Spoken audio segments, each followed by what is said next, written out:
Good morning, Wellness Warriors. Our topic for today is about insulin.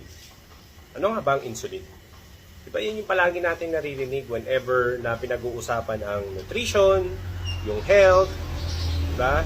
Yung weight loss, weight gain, diabetes, diba? Yan yung mga topic na pag narinig mo yan, naririnig mo yung term na insulin. So, ano nga ba ang insulin? Ang insulin ay isang hormone na pinoproduce ng ating pancreas. So tayo mismo nagpo-produce tayo ng insulin sa ating katawan. Pero bakit? Para saan? Ang trabaho ng insulin is i-regulate yung dami ng glucose or ng blood sugar ng isang tao. Kasi meron lang tamang level ng blood sugar para mag-function ng tama ang ating katawan. Pag masyadong madami ay hindi ito makakabuti sa ating health. So, ang trabaho ng insulin is dalhin ang mga sobrang glucose or sugar sa ating dugo papunta sa ating muscles, sa ating liver or sa ating atay, at yung sobra ay nilalagay niya sa ating, guess what?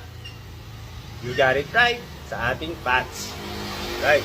Kaya, kung tayo ay nag-i-ingest ng maraming food, itong food na to ay kino-convert, dinadigest ng ating tiyan at ihinahalo niya ito sa ating dugo. Ngayon, syempre, pag marami tayong kinain, maraming sugar ang napupunta sa dugo. At magre-release ang katawan natin ng insulin para tanggalin yung sobra na ito at ilagay sa ating muscles, liver, at fats. So kung marami tayong kinakain, marami ding sobra.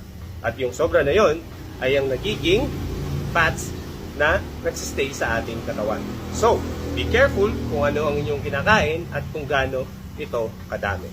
I hope na nakatulong ay itong maliit at maiksing info na ito sa inyo, and see you again on the next video. If you like this content or yung mga topics about wellness and fitness, please make sure to hit that follow button. Thanks for watching.